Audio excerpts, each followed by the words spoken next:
Hello dear student, नमस्कार।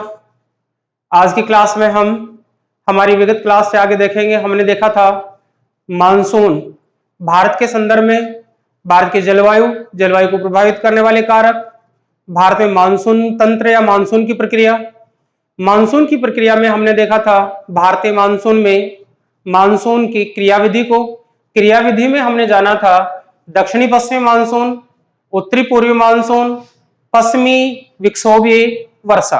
इसके संदर्भ में हमने कुछ शब्दावलियों को देखा था और उस शब्दावली के संदर्भ में हमने कुछ जानकारियों के रूप में हमने प्राप्त किया था मानसून का प्रस्फोट काल, मानसून का विच्छेद काल या मानसून विच्छेद, तथा साथ ही हमने देखा था मानसून के संदर्भ में होने वाली वर्षा की उपस्थिति को। आगे हम मानसून की क्रियाविधि के संदर्भ में कुछ जो अन्य शब्दावली है उसकी चर्चा करते हैं।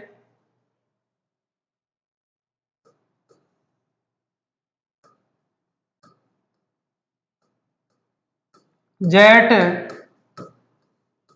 स्ट्रीम,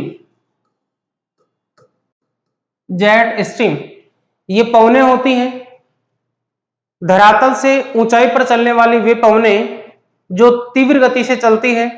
इनका प्रभाव भी भारत में मानसूनी हवाओं को आकर्षित करने का है।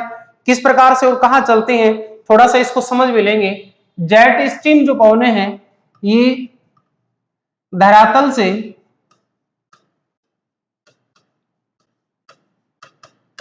धरातल से 8 से 12 किलोमीटर के ऊंचाई पर चलती हैं। 8 से 12 किलोमीटर की ऊंचाई पर चलते हैं। यहां थोड़ा सा ध्यान देंगे, माध्यमिक शिक्षा बोर्ड की पुस्तक में इसकी जो ऊंचाई बतलाई गई है वो धरातल से बतलाई गई है 9 से 12 किलोमीटर। दोनों तथ्यों में से एक ही तथ्य होगा, ध्यान रखें।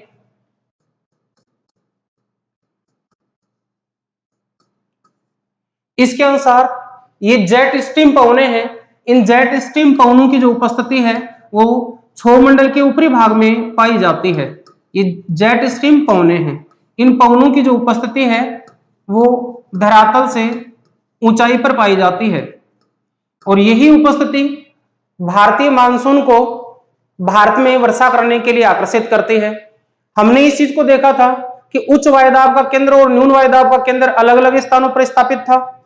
जब दक्षिणी पश्चिमी मानसूनी जो पवनें थी वो भारत की तरफ लौट रही थी, भारत की तरफ आगे बढ़ रही थी, उस समय उच्च वायुदाबीय जो केंद्र था वो हिंद महासागर पर बन रहा था तथा न्यून वायुदाबीय केंद्र था वो पश्चिमी मरुस्थल वाले क्षेत्र में था। तो इन जो हवाओं की जो उपस्थिति है वो क्षोभ मंडल में ऊंचाई के साथ पाई जाती है तथा इन जेट स्ट्रीम जो पवने हैं इनकी जो उपस्थिति है वो पाई जाती है ग्रीष्म काल में। ग्रीष्म काल में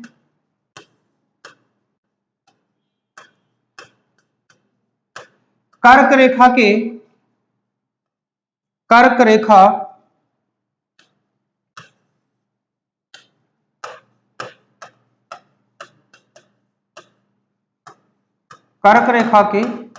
उत्तर में होती है। कर्क रेखा के उत्तर में होती है तथा ऊंचाई पर होती है। ध्यान रहे क्षोभ मंडल के ऊपरी भाग,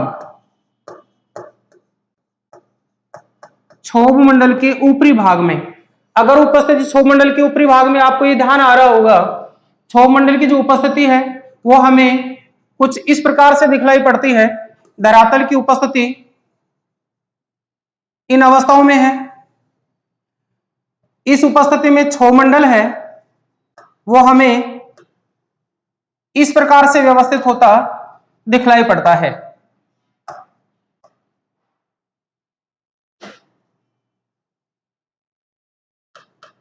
ये क्षोभ मंडल है,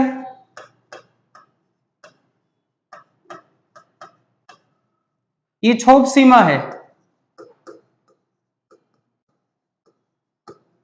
क्षोभ सीमा परत। तो यहां इसके ऊपरी भाग में यहां देखने को मिलती है इनकी स्थिति इस प्रकार से गतिमान होती है। इन गतिमान पवनों को कहा जाता है जेट स्ट्रीम। ये जेट स्ट्रीम पवने हैं।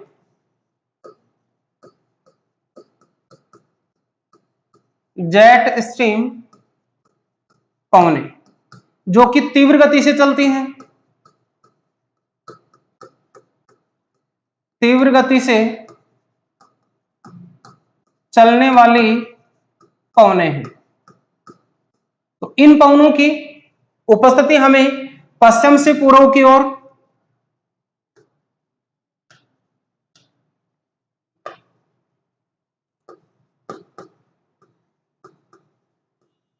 पश्चिम से पूर्व की ओर, पश्चिम से पूर्व की ओर ग्रीष्म काल में इनकी गतिमान स्थिति होती है। यही पवने तेज गति से चलने के साथ साथ भारतीय मानसूनी तंत्र में आने वाली जो हवाएं हैं उन हवाओं को आगे जाने से रोकती हैं तथा हिंद महासागरीय पवनों को भारत के धरातल की ओर आकर्षित करती हैं तथा यही मानसून सक्रिय होकर के भारत में वर्षा कर पाता है। इसलिए जेट स्ट्रीम जो पवने हैं उनमें भारतीय मानसून तंत्र को प्रभाव दिखाई पड़ता है या भारतीय मानसून तंत्र को प्रभावित करते हैं। भारतीय मानसून के लिए उत्तरदायी है, भारतीय मानसून के लिए इनको उत्तरदायी माना जाता है। अब ये ध्यान दें, यहां सामान्यतः हमारे रीट लेवल को लेकर के जो प्रश्न आने वाली स्थिति है, इन पवनों को किस नाम से जाना जाता है? इन पवनों को जेट स्ट्रीम के नाम से जाना जाता है। जेट स्ट्रीम पवनें होती हैं, तीव्र गति से चलने वाली पवनें होती हैं। इन पवनों की स्थिति ग्रीष्म काल में होती है। तो इन पवनों की ग्रीष्म काल में जो उपस्थिति है वो हमें पश्चिम से पूर्व की ओर दिखलाई पड़ती है। तो इस प्रकार से क्षोभ मंडल के ऊपरी भाग में, यहां आपको ध्यान रखना है ऊंचाई के साथ, क्षोभ मंडल की जो ऊंचाई है वो धरातल से 8 किलोमीटर से लेकर 18 किलोमीटर तक पाई जाती है। 8 किलोमीटर से लेकर 18 किलोमीटर के बीच पाई जाती है। यह उपस्थिति 8 किलोमीटर के रूप में पाई जाती है ध्रुवों पर तथा विषुवत रेखा पर पाई जाती है 18 किलोमीटर विषुवत रेखा पर। तो आपको ध्यान आया होगा, निश्चित रूप से इस ऊंचाई के साथ संबंध पाया जाता है।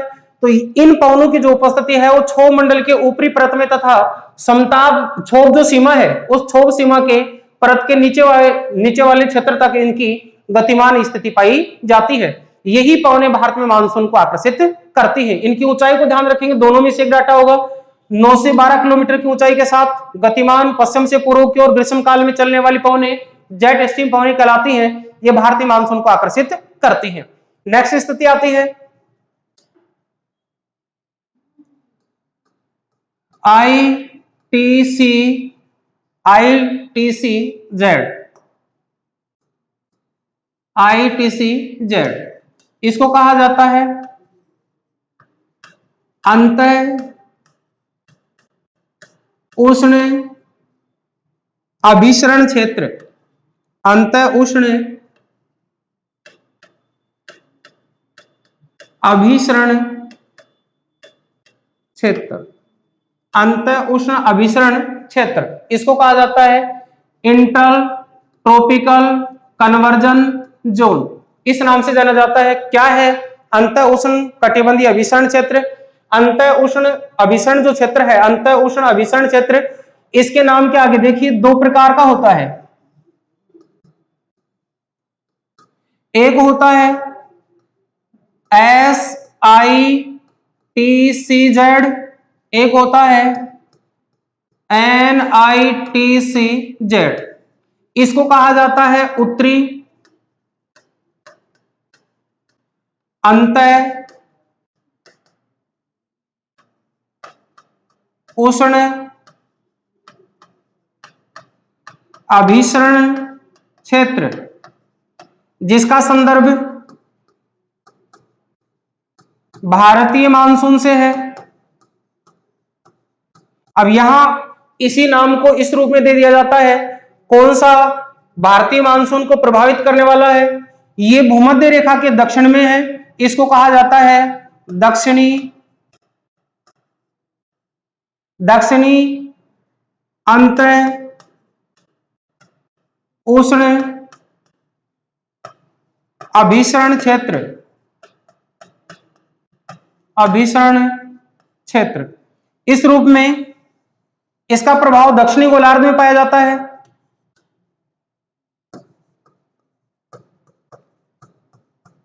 दक्षिणी गोलार्ध, भारत की जो स्थिति है वो उत्तरी गोलार्ध में है, अतः भारत का जो संबंध पाया जाता है वो उत्तरी गोलार्ध में है, और उत्तरी गोलार्ध में है तो उत्तरी गोलार्ध में जो पवने हैं वो अंतः उष्णकटिबंधीय अभिसरण क्षेत्र के प्रभाव में आकर के भारतीय मानसून आकर्षित होता है, गतिमान होता है। अब ये क्या है, अब यहां आपने एक स्थिति को और देखा होगा, वायुदाब की पेटियों के बीच में खिसकाव होता है, और खिसकाव किस रूप में होता है, अंतः उष्णकटिबंधीय अभिसरण क्षेत्र होता है। इस अंतः उष्णकटिबंधीय अभिसरण क्षेत्र का जो संबंध है, इस समय जब पवनें चलती हैं तो उस परिस्थिति में वायुदाब की जो अवस्था होती है वो किस रूप में परिलक्षित होती है, इसको हम इसके माध्यम से देखेंगे। देखिए, हमने सामान्यतः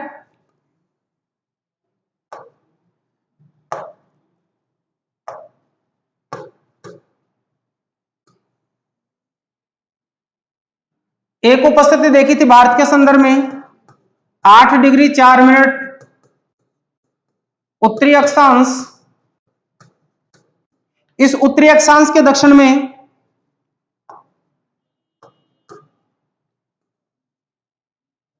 भूमध्य रेखा की स्थिति है 0 डिग्री, भूमध्य रेखा 0 डिग्री भूमध्य रेखा।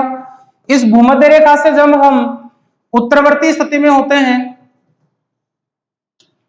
तो हमने विगत क्लास के साथ में देखा था, यहां चलने वाली जो पवनें हैं इनको व्यापारिक पवनें कहा जाता है, और व्यापारिक जो पवनों की स्थिति होती है कुछ इस प्रकार से गतिमान होती है।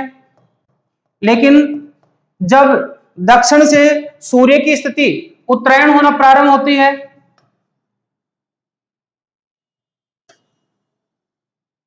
जो जो सूर्य उत्तर की ओर गतिमान होता है, सूर्य की लंबवत किरणें उत्तरी गोलार्ध में सीधी पड़ना प्रारंभ होती हैं, इस उपस्थिति के साथ दिखलाई पड़ती है। तो यही उपस्थिति जब अंततः हमें भारत के मध्य से होकर गुजरने वाली रेखा कर्क रेखा पर प्राप्त होती है, या 23.5 डिग्री उत्तरी अक्षांश रेखा पर प्राप्त होती है, जिसको कर्क रेखा के नाम से जाना जाता है।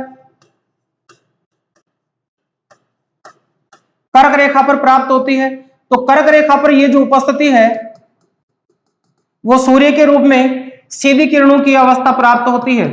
इस समय भारत में ये अंतः उष्णकटिबंधीय अभिसरण क्षेत्र है, ये कुछ इस अवस्थिति में दिखलाई पड़ता है। इसको थोड़ा सा ध्यान से देखेंगे।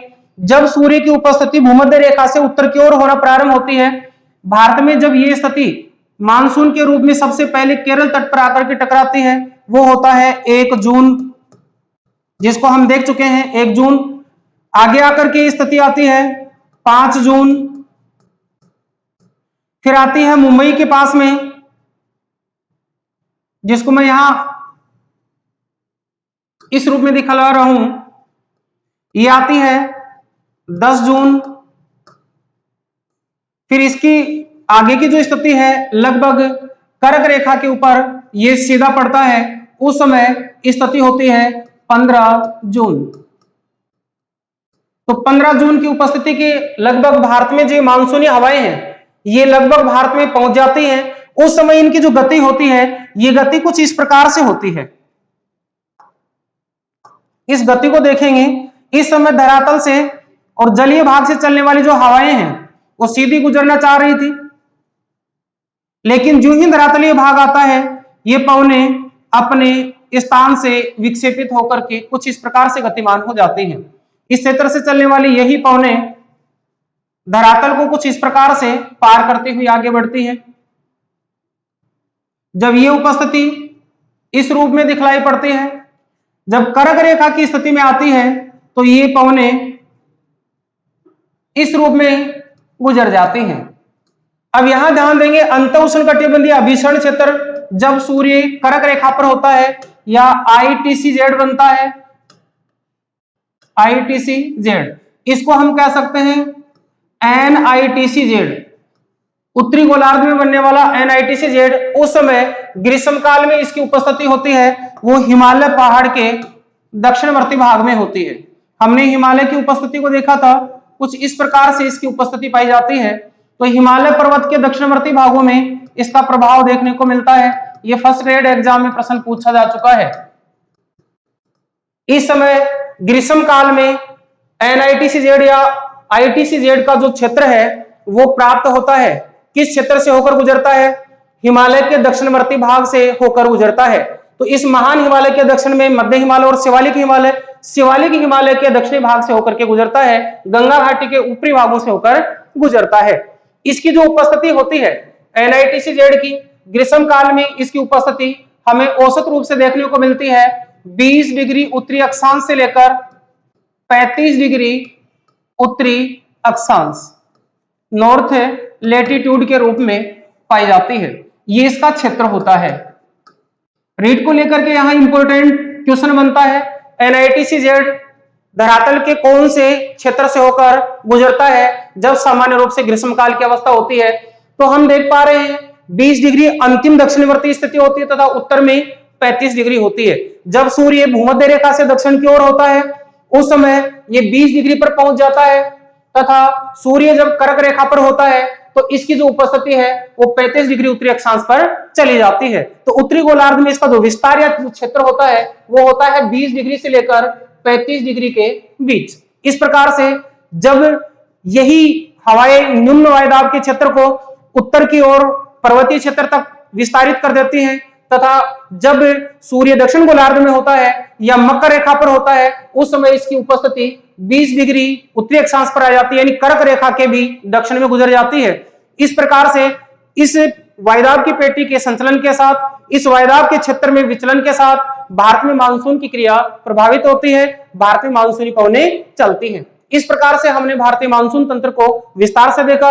अब हम चलते हैं हमारे आगे की ओर, कुछ अन्य जो इसके तथ्यात्मक जो अवस्था है इसके संदर्भ में। तो हमने इसी संदर्भ में पढ़ा था, जब हमारी शीतकाल की अवस्था गुजरती है तो इस समय पश्चिमी विक्षोभ की अवस्था देखी थी। पश्चिमी विक्षोभ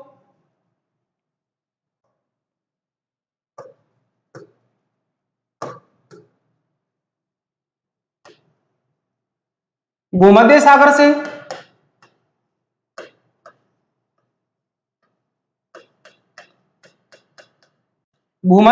से गतिमान होती है ये पवनें, इस प्रकार से चलती हुई आती हैं, खाड़ी देशों से गुजरती हुई भारत की ओर आगे आती हैं।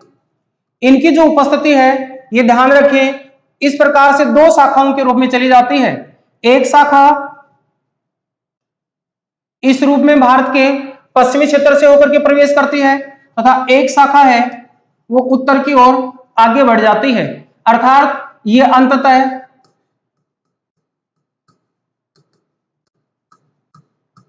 तिब्बत के पठार से टकराती है और इस तिब्बत के पठार से टकरा करके ये पवनें जब आगे की ओर जाती हैं उत्तरी पूर्वी मानसूनी पवनों के साथ भारत में प्रवेश करना शुरू कर देती हैं, अर्थात पूर्ववर्ती भारत से भारत में ये मानसूनी हवाएं बन करके पूर्वी मानसून आता है। इसको कहा जाता है उत्तरी पूर्वी मानसून। उत्तरी पूर्वी मानसून। अब यहां थोड़ा सा ध्यान देंगे, ये विगत क्लास में हम देख चुके हैं लेकिन हमें यहां देखना जरूरी है किस रूप में। इनकी जो दो शाखाएं हैं, एक प्रवेश करती हैं पश्चिमी भारत से उत्तरी पश्चिमी क्षेत्र, इसका जो क्षेत्र है वो पश्चिमी मरुस्थल से भारत में प्रवेश करती है तथा एक शाखा है ये तिब्बत के पठार से भारत में प्रवेश करती है, भारत में प्रवेश करती है। दो शाखाएं आती हैं। इस समय उत्तरी भारत में इस क्षेत्र में होने वाली जो वर्षा है इस वर्षा को कहा जाता है शीतकालीन मावठ की वर्षा। मावठ की वर्षा, तो ये ध्यान देंगे मावठ की वर्षा है वो भूमध्य सागरीय चक्रवातों से होती है, भूमध्य सागर से उठने वाले जो विक्षोभ है इनसे होती है। ये विक्षोभ बनकर के आते हैं, विक्षोभों से वर्षा होती है, चक्रवातीय वर्षा है। ये मानसून के संदर्भ में हमारी होती है सामान्य रूप से कंप्लीट जानकारियां, लेकिन आप ध्यान रखेंगे अब इसी संदर्भ में अगर हम जेट पवनों को देखें तो इन जेट पवनों के संदर्भ में भारत के एक वैज्ञानिक का संबंध भी जुड़ा हुआ है, पी कोटेश्वरम। तो पी कोटेश्वरम के संदर्भ में पूछ लिया जाए अधिकतम रूप से तो इस संदर्भ में हम कह सकते हैं कि कौन सी सिद्धांत को भारतीय वैज्ञानिक के साथ जोड़ा जाता है, तो यहां पी कोटेश्वरम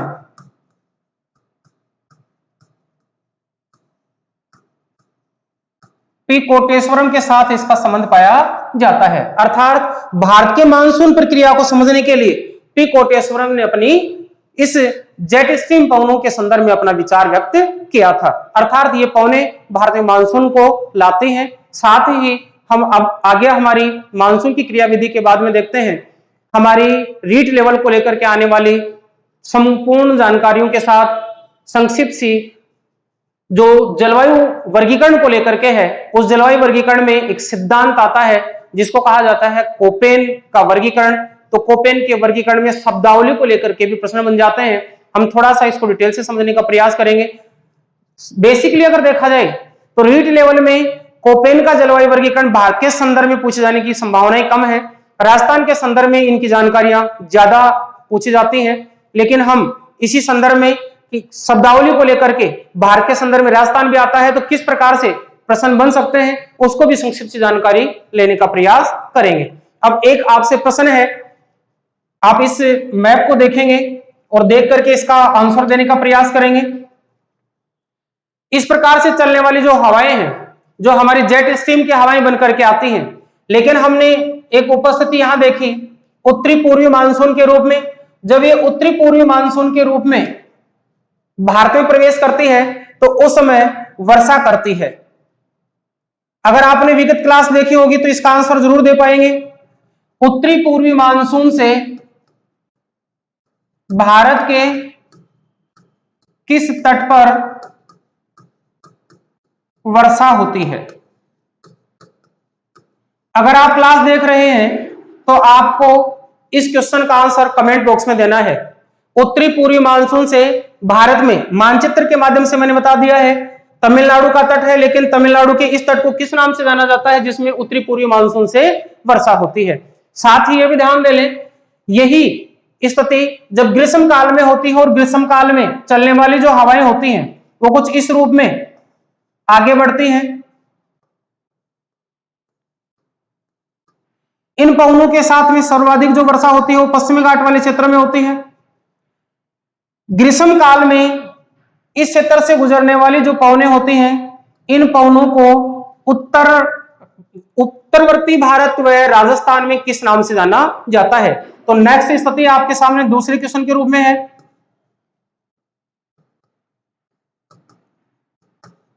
राजस्थान में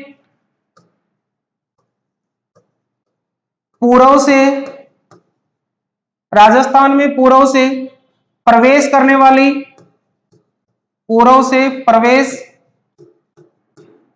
करने वाली दक्षिणी पश्चिमी मानसूनी पवनें कहलाती हैं। ये दो क्वेश्चन आपके लिए हैं तो आप इसका कमेंट बॉक्स में आंसर देंगे। राजस्थान में पूर्व से प्रवेश करने वाली दक्षिणी पश्चिमी मानसूनी पवनें किस नाम से जानी जाती हैं तथा उत्तरी पूर्वी मानसून के समय किस तट पर भारत में सर्वाधिक वर्षा होती है? एक स्थान इसके संदर्भ में पूछा गया है किस नाम से जाना जाता है, एक यहां हवाओं का नाम पूछा गया है। इस समय ये जो पवनें हैं जो दक्षिणी पश्चिमी मानसून के रूप में बंगाल की खाड़ी से पूर्व की ओर राजस्थान में प्रवेश करती हैं किस नाम से जानी जाती है? ये भी एग्जाम की दृष्टि से इंपॉर्टेंट है। आप इसका कमेंट बॉक्स में आंसर देंगे और देखते हैं हम हमारे आगे नेक्स्ट पॉइंट की ओर।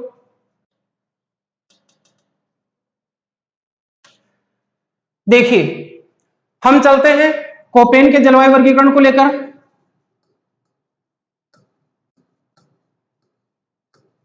कोपेन का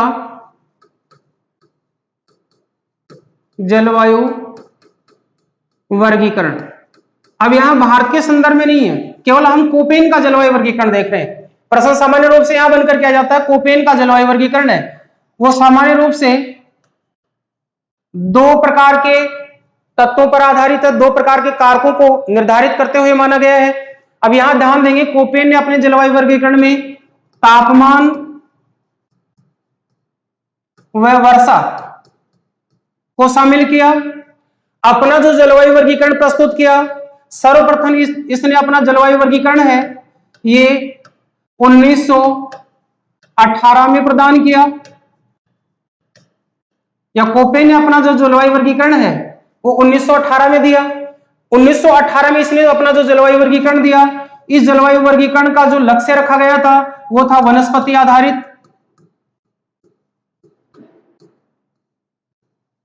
वनस्पति आधारित था, और वनस्पति आधारित था तो यहां ध्यान देंगे, इसने 1918 में अपना जो जलवायु वर्गीकरण दिया, इसने अपने इस जलवायु वर्गीकरण में आधार जो माना वो माना था डी कैंडाल के वनस्पति मंडल को।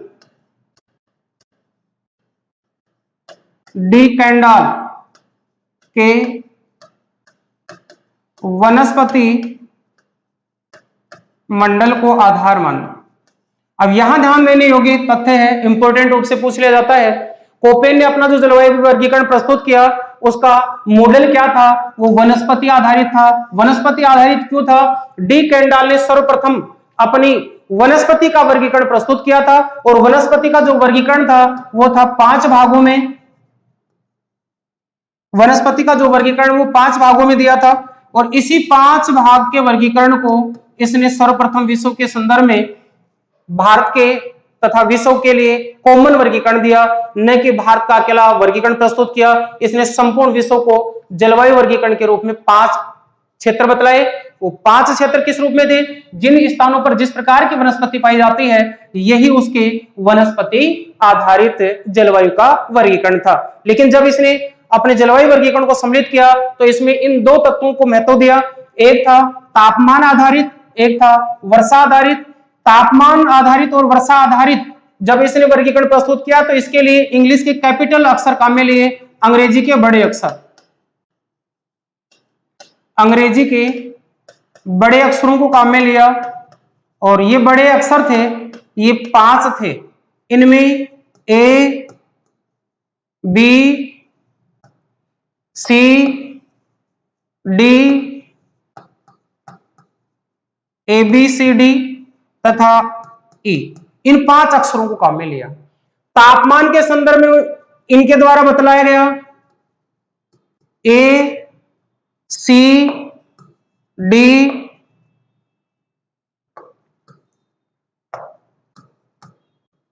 तथा ई, इनको इसने तापमान से जोड़ा। तथा वर्षा का जो संबंध बतलाया, वर्षा का संबंध बी अक्षर से बतलाया। तो याद रहे, वर्षा के स्थान पर शब्द का दूसरा अर्थ लिया जा सकता है आर्द्रता।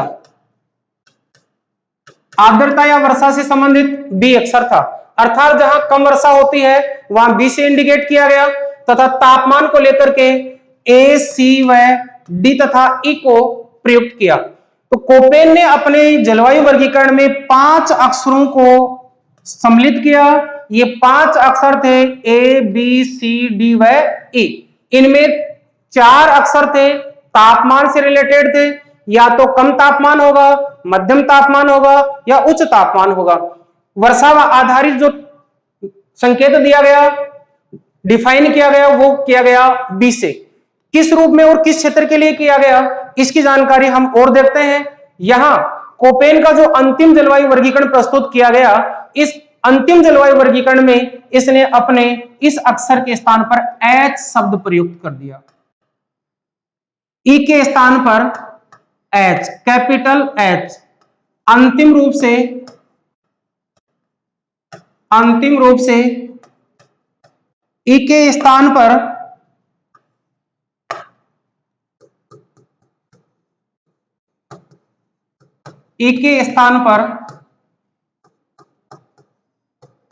एच को प्रयुक्त किया। अब ये ध्यान देंगे, अंतिम जो जलवायु वर्गीकरण था कब प्रस्तुत किया गया? जब ये ई की जगह एच शब्द का में लिया गया, तो ये सन 1936 में, 1936 में ये था कोपेन का अंतिम जलवायु वर्गीकरण, और यही फाइनल या लास्ट माना जाता है अंतिम जलवायु वर्गीकरण। और इसी जलवायु वर्गीकरण को हम पढ़ते हैं। तो ध्यान रहे, कोपेन ने अपना प्रथम जलवायु वर्गीकरण 1918 में दिया। इसको कहा जाता है कोपेन का प्रथम जलवायु वर्गीकरण, तथा इसको कहा जाता है अंतिम जलवायु वर्गीकरण। अब ये भी ध्यान दें, ये जलवायु वर्गीकरण था कोपेन का तीसरा जलवायु वर्गीकरण, जिसको अंतिम जलवायु वर्गीकरण कहा जाता है। तो ये तो शब्दावली को लेकर के प्रश्न है। कोपेन ने अपने जलवायु वर्गीकरण में अंग्रेजी के किन अक्षरों को काम में लिया? अंग्रेजी के कैपिटल अक्षरों को काम में लिया, बड़े अक्षरों को काम में लिया। बड़े अक्षरों में कौन कौन से अक्षरों को काम में लिया गया? ए बी सी डी ई को काम में लिया। ए का संबंध, बी का संबंध, सी का संबंध, डी व ई का संबंध किससे है? तो इनमें चार अक्षरों का संबंध है, तापमान से है। ए सी डी ई का संबंध तापमान से है, तथा बी का संबंध आर्द्रता या वर्षा से लिया गया है। अब यहां हम ध्यान देंगे इनका लॉजिक क्या निकलता है, किस प्रकार से इसको व्यवस्थित किया है। तापमान आधारित क्या है, वर्षा आधारित क्या है? तापमान के क्षेत्र को किस स्थान पर इंडिकेट करता है? ए। किस स्थान पर इंडिकेट करता है? सी व डी। तथा किस स्थान पर इंडिकेट करता है? ई। अब यहां हम देखें तो सामान्य सा तथ्य है, इसको समझने का प्रयास करेंगे।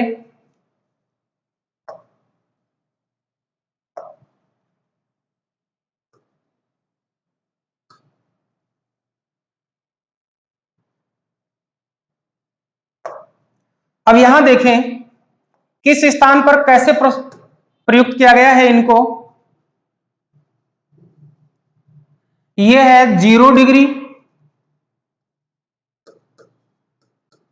0 डिग्री अक्षांश। इसको कहा गया 23.5 डिग्री।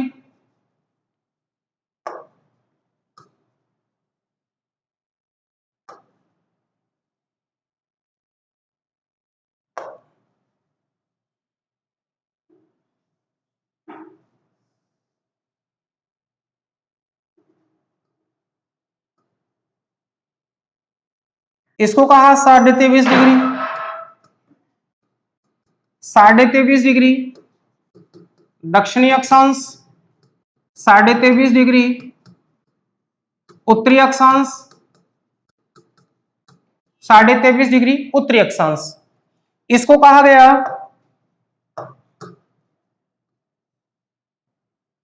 66.5 डिग्री उत्तरी अक्षांश। इसको कहा गया 66.5 डिग्री दक्षिणी अक्षांश। डियर स्टूडेंट ध्यान दें, अगर ये लॉजिक समझ में आ गया, कोपेन का जलवायु वर्गीकरण समझ में आ गया। यहां ध्यान दें, इस प्रदेश में सर्वाधिक गर्मी पड़ती है, भूमध्य रेखीय क्षेत्र में सर्वाधिक गर्मी पड़ती है, वर्ष भर सूर्य की किरणें सीधी होती हैं, अधिक उष्मा जहां पड़ती है इस क्षेत्र में वायुदाब न्यून होता है, तापमान अधिक होता है। तो इस प्रदेश को कहा गया है उष्ण प्रदेश, और यही कहलाता है उष्ण कटिबंध। उष्ण कटिबंध कहलाता है। तो इस उष्ण कटिबंध का जो संबंध है कोपेन के अनुसार ए जलवायु वर्गीकरण से माना जाता है। तो इसको इसने ए नाम से प्रस्तुत किया। इसके दोनों ओर 0 डिग्री से 23.5 डिग्री दोनों ओर जो इसकी उपस्थिति होगी उष्ण कटिबंध के रूप में जानी जाएगी। अब ये संकेत कहीं भी हो सकता है, उष्ण कटिबंध का संकेत तो होगा। नेक्स्ट स्थिति में इसने बतलाया सी पॉइंट को, तो सी पॉइंट होंगे वो मध्य अक्षांशों से रिलेटेड होंगे, मध्य अक्षांशों से ही रिलेटेड डी प्रकार की होगी। दोनों ही गोलार्धों में सी व डी का जो संबंध होगा वो मध्य अक्षांशों में होगा, और मध्य अक्षांशों में होगा तो इसको कहा जाता है शीतोष्ण कटिबंध। अब कॉमन रूप से पूछ लिया जाता है भारत के संदर्भ में कि भारत के महाराष्ट्र राज्य में कोपेन के अनुसार कौन सा जलवायु क्षेत्र होगा। तो सबसे पहले तो अगर A B C D E 4 option देकर के अपने सामने रख दिए जाए तो अपने को पता है वर्षा का संबंध बी से है, सी मध्य अक्षांश में है, महाराष्ट्र मध्य अक्षांश में नहीं पड़ता है, कर्क रेखा के दक्षिण में पड़ता है, उत्तरवर्ती जो क्षेत्र है मध्य अक्षांश कहलाते हैं, वो नहीं हो सकता, डी नहीं हो सकता, ई अगर ऑप्शन है तो ई भी नहीं हो सकता क्योंकि उच्च अक्षांशों से संबंध पाया जाता है। तो इन क्षेत्रों को कहा गया ई। ये उच्च अक्षांश है, उच्च अक्षांश, और इस उच्च अक्षांश को, इस प्रदेश को कहा गया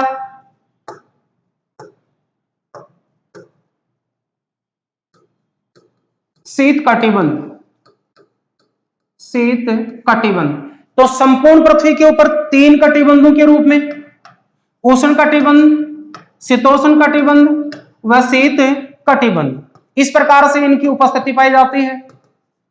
इन्हीं 3 कटिबंधों में 3 प्रकार की जलवायु अपने को स्पष्ट दिखाई पड़ती है। उष्ण कटिबंध में एक प्रकार की जलवायु, मध्यवर्ती जो क्षेत्र है जिनको अपन शीतोष्ण कटिबंध कहते हैं, शीतोष्ण कटिबंधीय क्षेत्र, इस शीतोष्ण कटिबंधीय क्षेत्र में मध्य अक्षांशीय जलवायु,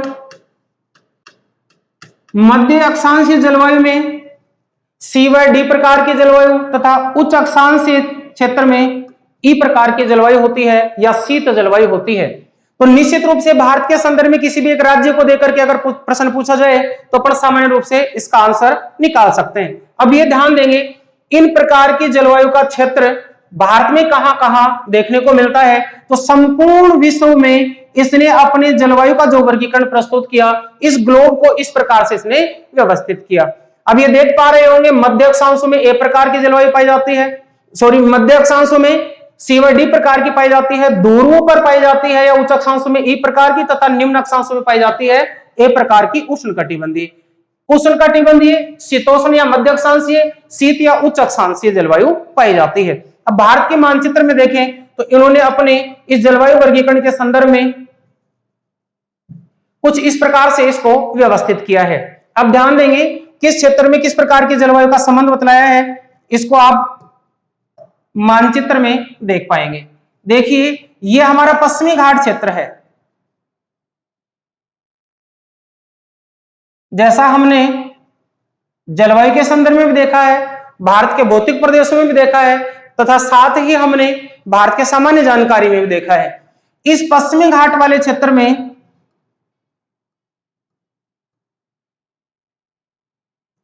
इस क्षेत्र को सर्वाधिक वर्षा वाला क्षेत्र कहा जाता है। यह पश्चिमी घाट क्षेत्र है और इस पश्चिमी घाट का पश्चिमी ढाल,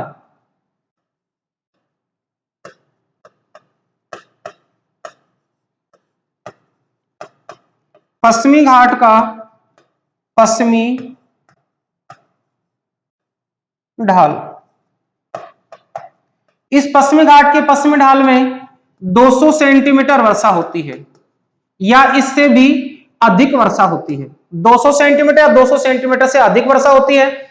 लेकिन हमने देखा था यहां जो वर्षा होती है वो होती है दक्षिणी पश्चिमी मानसून में अरब सागरीय मानसून से।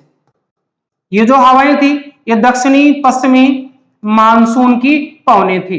दक्षिणी पश्चिमी मानसून से वर्षा होती है, ये अवरोध देता है, अवरोध के कारण पश्चिमी ढाल पर वर्षा हो जाती है लेकिन पूर्वी ढाल पर वर्षा नहीं हो पाती है।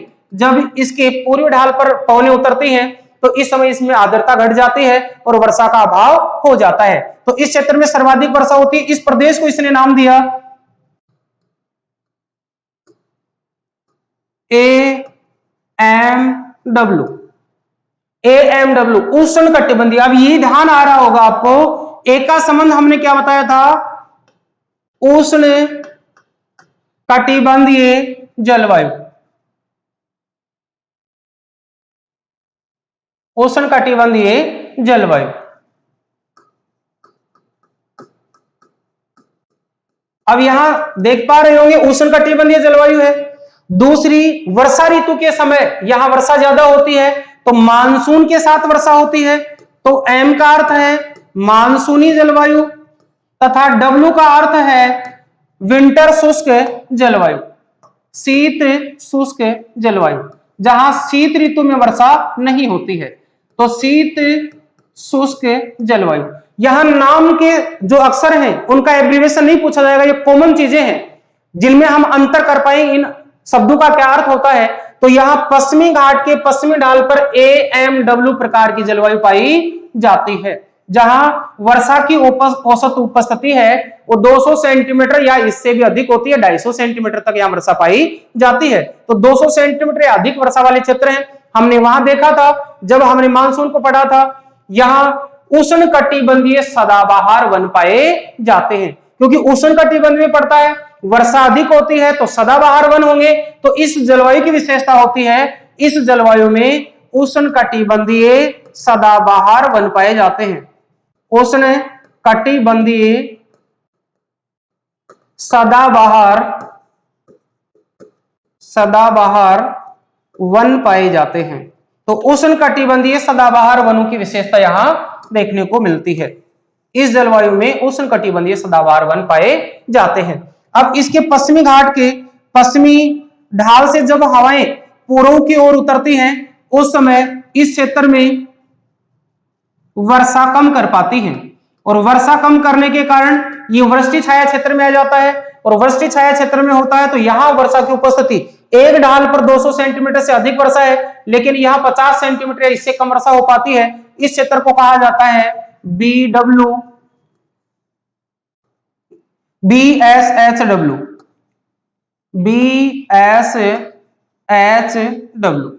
ध्यान रखें, BSHW प्रकार की। अब बी का संबंध हमने देखा था, बी का संबंध क्या है? बी का संबंध हमने देखा था वर्षा की कमी, लेकिन इसका संबंध हमने अक्षांश के साथ नहीं देखा था। किसी भी अक्षांश में अगर वर्षा 50 सेंटीमीटर से कम है तो वो जलवायु किस प्रकार की होगी? बी प्रकार की होगी। एस का अर्थ है स्टेपी प्रकार की जलवायु, स्टेपी प्रकार की जलवायु। एच का तात्पर्य है जहां उच्चतम तापमान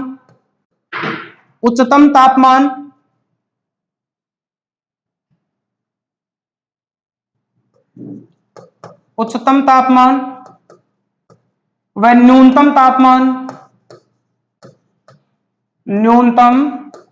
तापमान दोनों के मध्य 10 डिग्री से अधिक का अंतर होता है।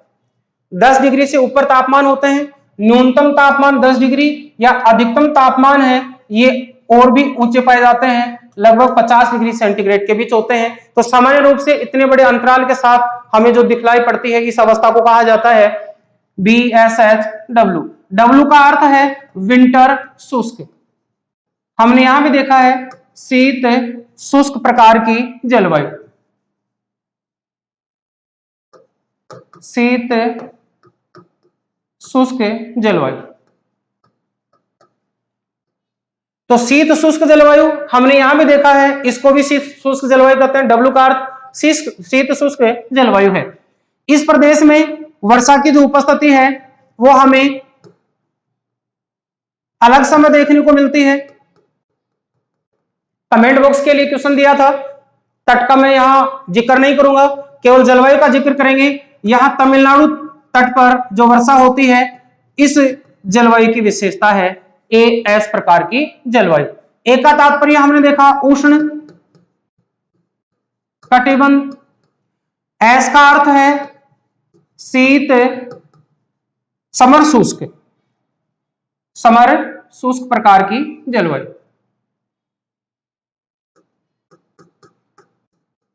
उष्ण कटिबंध व समर शुष्क, ग्रीष्म शुष्क जलवायु। जहां गर्मियों में वर्षा नहीं होती, शीतकाल में वर्षा होती है, और ये जो शीतकाल में जो वर्षा होती है यह हमने देखा था उत्तरी पूर्वी मानसून से वर्षा होती है।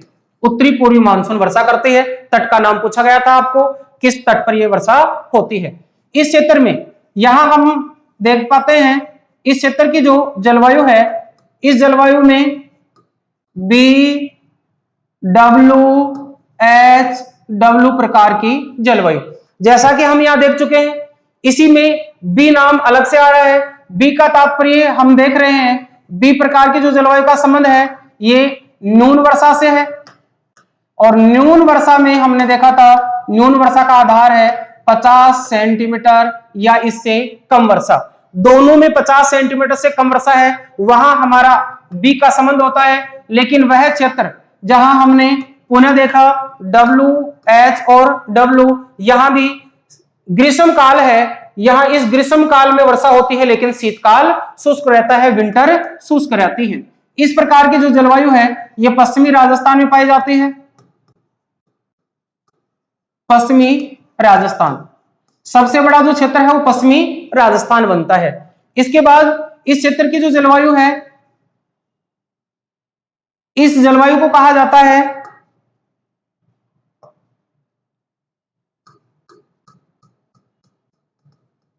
जो गुजरात तट तक इसका विस्तार पाया जाता है, ये जलवायु कहलाती है BSHW। जैसा हम यहां जान पा रहे हैं यही जलवायु BSHW जलवायु है। इस जलवायु में भी दोनों में अंतर है। इन दोनों को विभाजित करने वाली जो रेखा है वो 25 सेंटीमीटर वर्षा रेखा है। 25 सेंटीमीटर, इससे अधिक वर्षा क्षेत्र है वो आता है BSH जलवायु में, तथा 25 सेंटीमीटर से कम वर्षा है वो आती है BWHW। अर्थात दोनों की जो विभाजक है वो विभाजक 25 सेंटीमीटर वर्षा है। विभाजक है वो 25 सेंटीमीटर वर्षा है। 25 सेंटीमीटर वर्षा दोनों का विभाजन करती है। यही उपस्थिति हम यहां शेष भारत के साथ देखें तो इस क्षेत्र में बची हुई जो जलवायु है वो कुछ इस प्रकार से देखने को मिलती है।